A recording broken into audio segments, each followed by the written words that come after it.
Super League champions. The most amazing game for the Leeds Rhinos. Warrington dominating. Great try for the Robins. Huddersfield Giants take the points home. It's Vincent! It's a poor lad.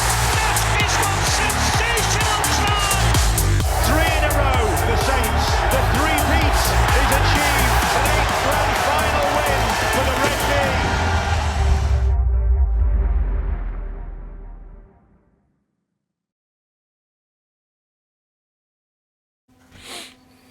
Hello and welcome to The Last Tackle. So much to talk about this week. In the studio we've got the voice of Rugby League, Eddie Hemmings, and the only Englishman to win the grand final in this country and Australia. It's Adrian Morley. Thanks for coming in. Right, we're going to start on departures. A couple of high-profile departures after the World Cup at the RFL, including Chief Executive Ralph Rimmer and Karen Moorhouse. Ralph has said, after the initial shock of COVID and its impact on sport became apparent, we resolved that we should do much more than survive and instead use it as an opportunity to set rugby league on a new course. We have reshaped the sport's governance with the formation of a new commercial arm serving the whole of the sport, an essential step to forge a partnership with IMG, which is unique in British sport and holds the potential to take rugby league to a new level. Eddie, first of all, I think Ralph needs a massive pat on the back for what he did during COVID. He was the first sport into DCMS, and he was the first sport to get the backing from DCMS as well. Yes, I mean, whoever runs the sport always gets brickbats thrown at them. And I'm going back now through the course of history, Maurice Lindsay, Nigel Wooden, and latterly Ralph Rimmer. Everybody thinks they can do a better job than the people who are in place. Well, let's see now, you know. And as you say, Ralph got the game through COVID. He spoke and got money in because of all the fact that the games were being played behind closed doors. Clubs were obviously struggling. I just hope he has gone of his own volition. He seems to have gone of his own volition. He said it's been the greatest privilege of his life to be CEO of the RFL. And he also talks about the future, whatever he does next. It's Ralph's decision. And he will be available to Rugby League if they want to come and ask him what they should do and if he can offer any advice. I think he's done a great job. I really do. As I say, it's easy to knock people who are in positions of power, but Ralph, you know, he led them through some very, very difficult times. I'm amazed, frankly, he's going now because he's organised the two arms coming back together again. They're just up the road from us here in Media City. I think he feels his job done now with the realignment. Well, he probably does through COVID and obviously getting the World Cup on. I wonder if he thinks, well, I can do no more. I can do no more, and he'll see the World Cup through. And please God, the World Cup will be a fantastic success for him and for the game. And he should go with the good wishes of everybody concerned with the sport, I think. And what we've seen under Ralph's reign, obviously not just a fantastic work during COVID, but the growth of a women's game, the growth of the PDRL as well. You know, we are the most inclusive sport going. Yeah, in particular the Women's Rugby League. That's the facet of rugby league that's growing at the fastest pace. So he's done a fantastic job, Ralph. I'm a big Ralph fan, and I think he's a rugby league man through and through. Done a great job, and I think it's commendable that he's saying I'm always available for rugby league. You know, if they want to ask any questions, and yeah, I think he's done a great job. And well done to Karen Moorhouse as well. It's a tough job that she's done. They're both staying on till after the World Cup as well. And we'll talk later in the show about the World Cup. But the other big departure, well, I suppose for many, possibly wasn't a surprise after the results on Saturday, is Brett Hodgson leaving Hull. Well, what can you say about this? Brett Hodgson's been into the job for 2 years. Hull have had their traditional mid-season fade out, which they've had for the last 5 or 6 seasons. Okay, you know, they've fallen off the perch at the back end of the season. When are the players going to take responsibility for this rather than the coach? I'm going to read you now something that Adam Pearson, the owner, said during the course of this year. I mean, this is the man, remember, who sacked Lee Radford live on television on Sky. He said about Brett Hodgson recently, despite the adversity over the past 12 months, Brett has maintained an astonishing level of integrity and composure amongst some unbelievable challenges, and he should be credited for that. I read that and my heart sank. I thought, this is the dreaded vote of confidence.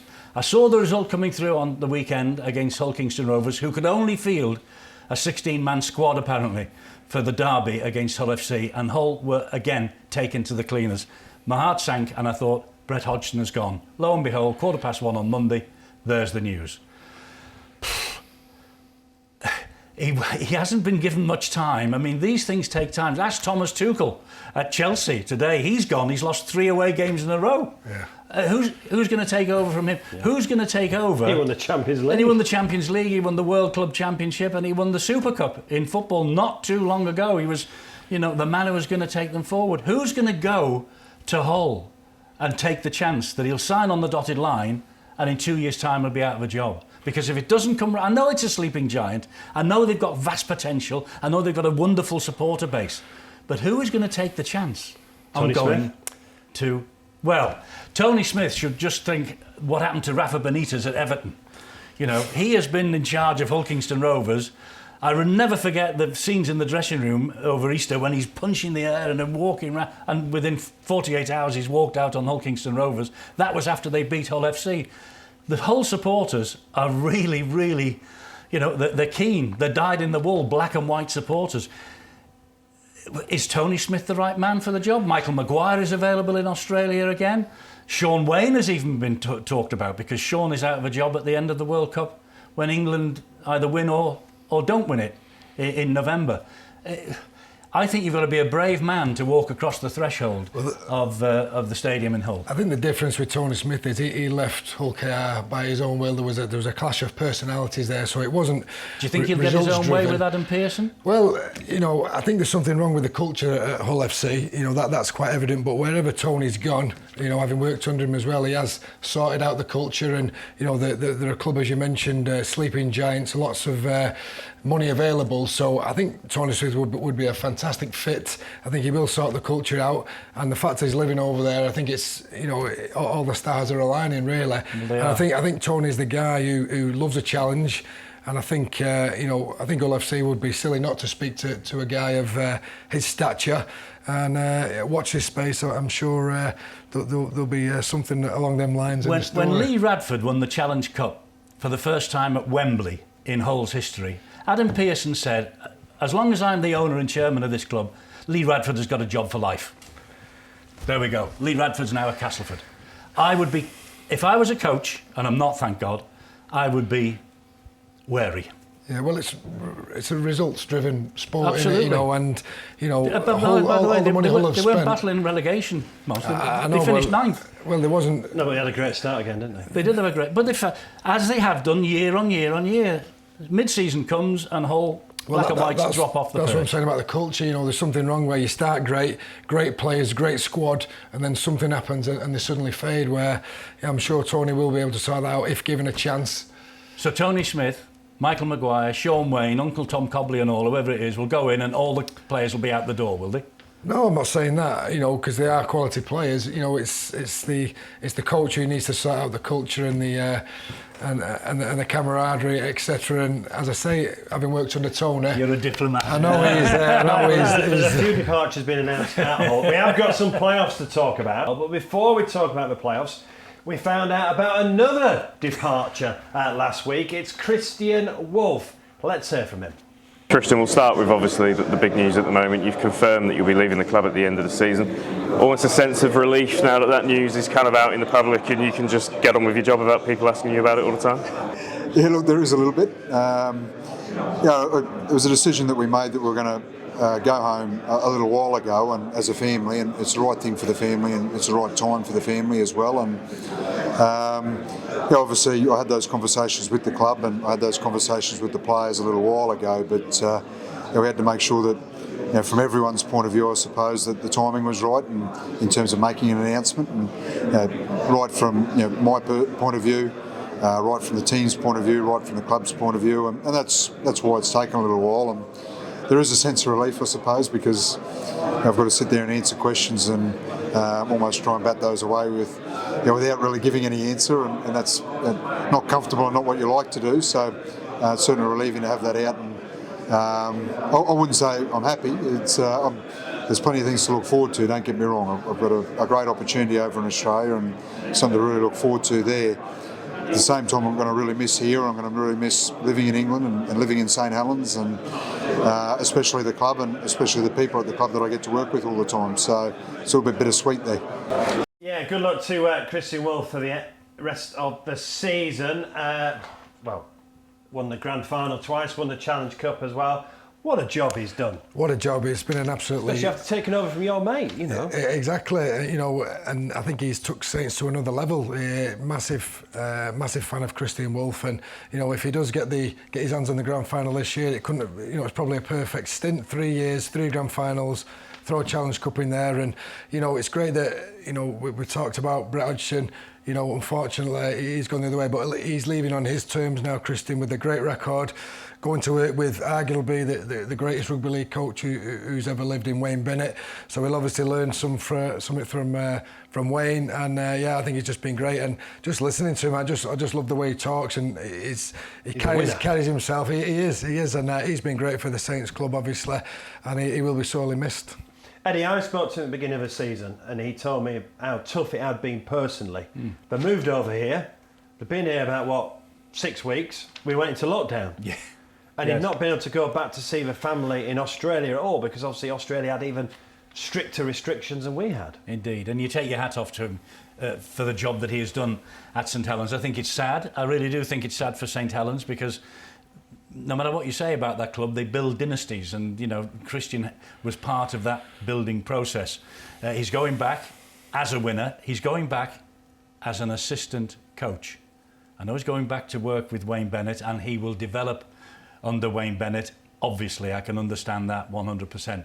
But he's going back as an assistant coach. He's leaving a head coach's role in the Super League. That I think is sad, and I think for St Helens, well, look, their player development programme just carries on regardless of who is in charge at St Helens. You know, Justin Holbrook, Daniel Anderson, Kieran Cunningham, the young stars just roll the way forward. You know, they're a great club. I'm sorry to see him go, and I'm sure St Helens fans are sorry to see him go as well, because I think you hit it nail on the head right at the start of this conversation. He is a winner, and he has won so much with St Helens. Sean Wayne went out with a grand final under his belt at Wigan, remember? When he said he was off and going. What a wonderful way for Christian to bow out with a grand final. Week on Saturday, St Helens will play their semi-final eliminator. They don't know who they're going to play yet. We'll talk about the playoffs in a moment. Christian Wolf being nominated for Coach of the Year, as well as Matty Peet at Wigan. He's done a great job. And Paul Rowley at Salford. What a cracking job he has done. Talking about playoffs, next Sunday we'll have a playoff here on this channel. A Division 1 playoff. We don't know yet. We'll find out the weekend, but we'll tell you who we're going to show live and exclusive on The Sportsman. Don't miss a thing from the new home of Rugby League Online. Follow The Sportsman on social media. And follow the YouTube channel for exclusive content.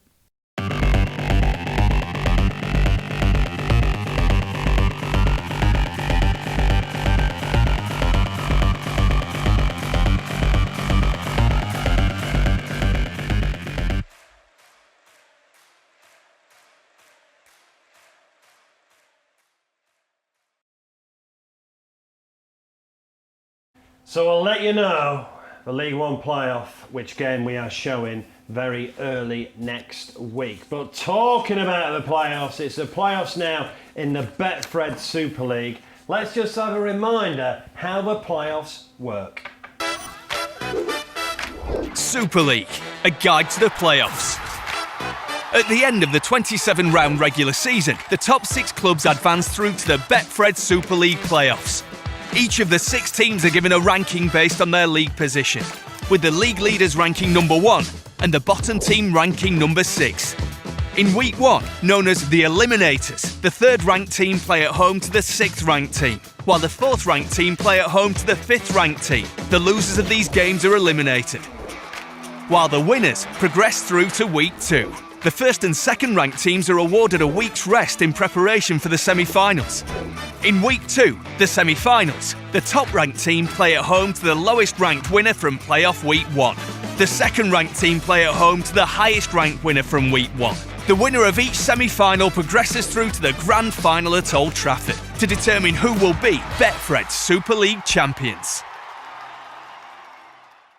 Yeah, all you need to know nowadays, it's knockout rugby and it's starting on Friday night. So it's Catalans versus Leeds. First of all, let's talk about Leeds. That was a big last few minutes, wasn't it? It was a big last few minutes. 0-0 for a long time. It was. And then they were 8-0 down, weren't they? Yeah, Leeds' form has been great, and it seems to have left them this game. But they're still in it. They're still in the playoffs. But yeah, we're looking great for Leeds. But take the last 2 or 3 weeks out of the equation. Leeds have been the form team of Super League, and you wouldn't have bet against them going all the way.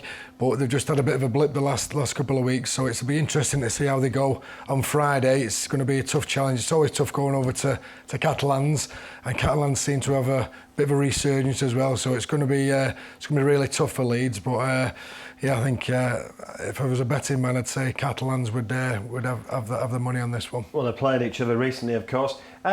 Catalans, Sam Tompkins back in the squad, Mickey McLaurin in the squad as well.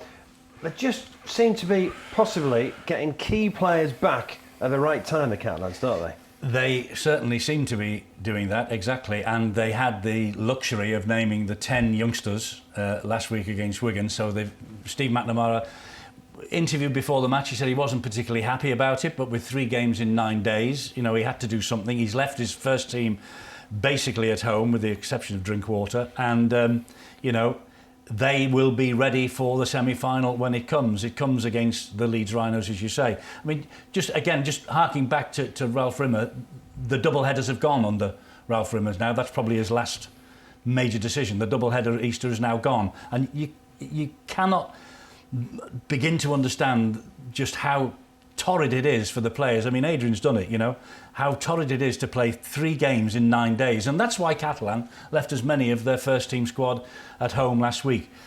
I fell out with Leeds. I know I've got a Leeds legend with me here. and Leeds gave me some fantastic moments during my Sky career. But what Richie Myler did against Huddersfield, when he did the handstand against Chris Hill gets sin-binned. They go up the other end immediately, Leeds, and score the match-winning try. Yeah. I thought that was despicable. Not like Richie Myler at all. Not like Leeds Rhinos at all. And then I'm roaring Castleford home on the weekend, and they're 8-0 up Castleford, and for some reason, Paul McShane kicks the ball right down the throat of the full-back. They come up 8-6, and I said, this is it. Leeds are going to win. They have the ability, Leeds, to come back and win when it seems all is lost, and they've done it in the last 2 matches when it's counted. But that Myler incident, described as genius by one pundit, I find that distasteful. That is not the game. That's not what our game's all about. Not the game we know. Gamesmanship. No, it should be eradicated. And I'm with you, Eddie. I thought it was terrible. But having said that, Leeds know how to do it. From 5th, 6th, 7th, 8th or 9th or 10th. Done it before. They could easily do it. It's a massive challenge for them at the weekend, because they'll be back in the heat. I know they've done it, 3 times in the last 6 weeks. They've been up and down to the south of France, so there's no excuse. But they were beaten there, weren't they? 32-18. Bank holiday Monday. Not long ago. Right. We'll talk about Leeds more in detail, but let's hear from the Catalan coach, Steve McNamara. This is going to be an extremely tough game against a really talented team, so we're aware of that first and foremost. Are we slightly disappointed not to finish in the top 2? Yes, we are, but I think it's a little bit of a measure of maybe where we've come from as a club. So we're 3rd year now, finishing in the top 4 consecutive, so it's pretty good standard. But the expectation from within was still slightly better, and there's circumstances that every other club has had this year as well. What they have to deal with, we didn't deal with them probably as well as Wigan and Saints have, and therefore they get a chance to finish in the top 2 and do which is quite clearly the best route towards the final. Doesn't mean it can't be done from our position. We're confident that we can do it, but we know that we've obviously got to be really, really good on Friday night to get past the first stage. Steve McNamara doing a brilliant job. How big is home advantage? Oh, it's massive. It's massive. And the fact that You know, they have got experience now of playing in these playoffs, playing in the grand final, the fact that they're getting all the big guns back. So home advantage is huge. It always has been for the Catalan Dragons. So I've put me out on the line and said Catalans are going to go get this one over the line. Right, let's talk Leeds team news. Harry Newman is in the squad, by the way. That is a surprise. And Ryan Smith has said he's got a chance. Ash Hanley is out with a metatarsal. And Reece Martin, suspended, been given an extra game as well. Frivolous appeal. So Zach Hardacre likely to take the kicks. Reece Martin. Yes, it's a funny one. The extra game seems harsh to me. Well, it is, but I mean, I know at this stage of the season you'll try anything to get off with a suspension. So I can understand their reasoning. Of course, you're going to appeal, aren't you? That's the rules. Of course, you're going to appeal. It's the playoffs. That's the rules. Unfortunately, if it's to be deemed frivolous or they're taking the mickey, it's an extra game, and that's just the rules. So it's you claimed mistaken identity a few times. Yeah, well, there has been a few of them, but it is disappointing. These are the games you want to play in the end of the year and etc. So he'll be sorely missed. He's been he's been one of the better players there at the Leeds Rhinos this year. Can't miss a goal kick either. Hasn't missed a goal kick since Magic weekend, I think, or something like that. Really? It's a huge blow for Leeds. Massive blow, but. Sorry to say again, and people will think I'm having a right go at Leeds here this week on this programme, he's been done, I think, for previous bad behaviour. I think I'm right in saying Leeds are the most penalised and indisciplined side in the competition. They've had more players suspended than any others. They've missed a ton of games. Reece Martin, he got there as quick as he can. That's the old joke, isn't it? And I mean, and the head, even the guy he tackled says it should never have even been a penalty. But I think they've got him on previous bad behaviour. I really do. But Which Eddie, shouldn't come into it. You're going to appeal because there's a playoffs. Of course you're going to appeal. Of course you are. Of course you are. But we don't know what goes on in that room, and they sit there and they say, well, this is ridiculous. He probably thinks it's a ridiculous suspension in the first place because he believes there's no case to answer. And it was a nothing, wasn't it? It was a nothing moment. But I do wonder if it's because of everything that's gone on during the course of the past 6 to 8 months. Yeah, well, the bar's been set now, and if you can't give suspensions at the start of the year and not at the end of the year. So if they've been banning people for doing a similar offence, they've just got to play the year out. Will they change it at the end of the year? Hopefully, because it's, in my opinion, it's not the best system, but it is the system we've all got to play to it. Exactly. Well, let's hear from Rowan Smith talking about the game. Obviously, the position that you came into the club in playoffs probably looked a little bit kind of almost out of the conversation, not in terms of not being achievable, but just because of things that needed rectifying first. How quickly did you realise that you had a group that would be able to put a run like this together and book themselves into the postseason? Yeah, it's a good question, that one. I knew mathematically it wasn't too far off in the distance. It was going to be a long journey, but not unachievable. Probably a month or 6 weeks in, I thought that we were starting to form some traits that might give us a chance of grinding out some games and being able to find a way to get enough results. Had you said that we needed 8 out of the last 9 or whatever that's turned out to be to make it, that would have been a stretch for everyone. But we've done enough, just enough. You'll know all too well the history of Leeds Rhinos winning grand finals from 5th place and quite deep into the playoffs. You must be really excited about the opportunity to make your own history over the next few weeks.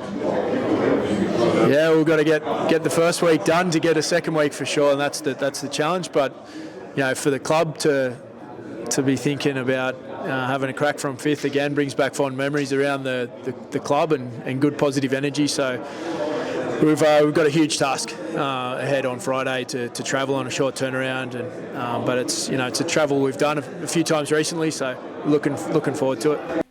Ryan Smith then. Right then, Adrian Morley is tipping Catalans, home advantage. Who are you tipping?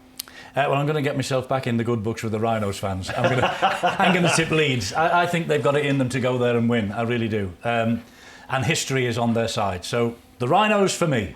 Right, there we are. So, Eddie is back in the Rhinos and live on Sky on Friday night, 8 o'clock kickoff. Right, Saturday lunchtime, Huddersfield versus Salford.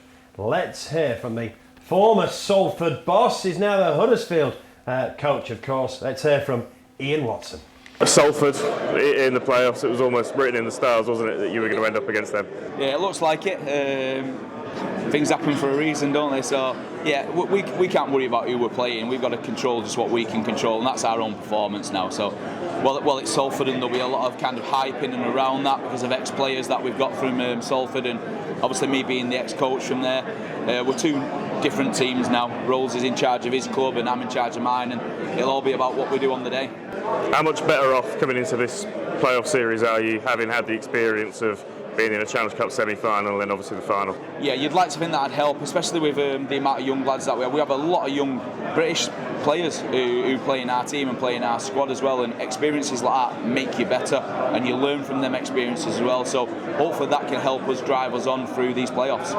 Well, you talk about experiences and things that have happened throughout the season. Things like Will Price getting that lengthy extension, some of the injury issues you've had, some of the kind of moving around of players. Theo Farge has obviously had his injury problems. Although you'd never want any of those at the time, are you almost grateful that you've kind of got that almost toughening experiences into your squad? Yeah, because I'd probably say the good thing is we won games when we lost people like Price, and then when we lost Theo we won games, and then when we lost Hilly as well, the young lads stepped up and filled the space that they left at that time. Coming to the back end of the season now, it looks like we're getting pretty much as full strength as we can be, and we've probably not had that out probably since the early rounds of the season, so that bodes well for us coming into the playoffs. Ian Watson talking to Lewis. We were talking about the Coach of the Year, weren't we? I mean, he's had another cracking season, hasn't he? First time he's been in the playoffs, I think, is it 7 years or 6 years? And obviously, final of the Challenge Cup. But let's just put that aside. Yes, the Ian Watson semi-final, this, isn't it? Ian Watson derby. Yeah, it is. Yeah. I know he wants to win. The Giants, the way he plays, they love to grind the opposition down, complete their sets, kick well, turn them round, wear them out. Salford, they like to play with a bit of flair and flick the ball around and strike from deep and use a bit of pace. It's going to be a classic semi-final, this. I really think this will be one of the games of the season. Salford beat Huddersfield fairly easily at the AJ Bell Stadium just recently. Huddersfield have got the home advantage. Huddersfield beat them quite easy at Magic. Yeah, I think it's 2-1, isn't it, to Huddersfield over the course of the season. Ian Watson knows how Salford tick, but Paul Rowley has got Salford playing, and they're on a great run of form at the minute. They over 80 minutes, Adrian, they could beat anybody, as they proved against Saints recently. Yeah, you're right, and it's a really attractive style of rugby league. Paul Rowley's got them playing, but I've been watching a lot of Salford this year, and as you've mentioned, on the day they can and have beaten anyone. So, say Helens, Catalans, Huddersfield, they've particularly at home, they've put them all to the sword. But I think the home advantage will be, quite a big significant factor in this game. But I can't really pick it, and it's really mouth-watering clash, and it's a flip of the coin for me. But two of the better teams throughout the season. But you mentioned Ian Watson, Coach of the Year. It's a surprise he's not up there, but Paul Rowley's up there, and quite rightly so. I think they've had a poor start to the year and quite a limited squad. Look, you watch Salford a lot. Yeah. Beginning of the season, you weren't thinking playoffs, were you? No, well, there was talk of them being in a relegation battle, and some serious pundits had them down there, and they didn't start great, but they weren't winning, but they weren't getting beat by big scores really, and then they just stuck with it, and as you've mentioned, the form's great, and I think in Brodycroft they've got the best scrum half in the Super League, and when he's on fire, the team seem to tick, and as I mentioned, they're playing some fantastic rugby league. I just think Huddersfield have got the memory of the Tottenham Challenge Cup final to build on. They were heartbroken, and rightly so. They were I thought they were the better side. Yeah, they should have won against Wigan. Should have won it. Yeah. Should have won it. Liam Marshall. Wigan, didn't they? They got exactly. Wigan. Yeah, exactly. Right, before we talk more about the game, let's hear from the Salford coach, Paul Rowley. Paul, you've been on a remarkable run of form. Playoffs was always the aim. You achieved it with a week in advance. How satisfied and pleased with your team's work are you in the last couple of months? Yeah, I'm satisfied and really proud of the effort that they've put in. I got asked the question yesterday after the Warrington fixture, was I proud yesterday because we put a lot of young debutants out, and my answer to that was I was proud on day one. because I see how hard they work in the week, and anything we've achieved now, we've achieved an opportunity. It's come off the back of hard work, and what we've got is a group of best mates playing with each other, which is always a powerful attribute for any team to have. So it's genuine, it's authentic, special group. So we don't want the journey to end, that's for sure, and we don't feel ready for it to end either. We've definitely got a spring in our step, and we understand we're on a reset. We're back to the underdogs as we started this season. So it's a tag that suits us, and one that we'll put our best foot forward and try and upset the apple cart again. I won't list the obvious, but plenty of narratives as to why Huddersfield versus Salford in the playoff game has got a bit of extra bite, a bit of extra interest in it. How much of the next week is going to be about shutting out as much of that noise as possible and just focusing on 80 minutes of rugby league? Yeah, I think the good thing is it's the noise is that our supporters and Watto, it kind of bypasses our staff and our players. We're not a part of that narrative, so we'll keep it as it is. We go there as a team in form, playing a team that's finished third in the league, and a team that we respect massively, and we understand that the challenge that we've got to be really good to get anywhere near Huddersfield. So they're confident, they set the stall out, they want finals, they expect finals, and so again, we're an underdog turning up at a team that finished third in the league, who's got well resourced, and it's a fantastic club, fantastic people there as well. So it's not our noise to have, but keep the subplot going. I quite enjoy watching the Watto v the Salford fans narrative on the sideline. It's just a bit of fun, I think. Spot very well there, did Paul Rowley. Best of luck to Huddersfield and Salford Saturday lunchtime. Right then, prediction. Well, Salford have got 3 in the dream team: Tim Laffey, Brodie Croft and Ken Seo. Huddersfield have got 1 in Chris McQueen. There's a motivational tool. The Challenge Cup final is another motivational tool. I'm talking myself into Huddersfield here, but as I said before, Salford on the day, if they turn up and they click, they could beat anybody. But I'm going to go for the Giants. Right. Obviously, you're a Salford lad. You're on Sky as well. Looking forward to seeing you on Sky on Saturday lunchtime. Yeah. You're going hard? I'm going hard. I really am. You've mentioned it. Having watched a lot of them on the day, that they can beat anyone. The fact that there's no second bite of the cherry in this game, I think all the Salford boys are going to be up for it.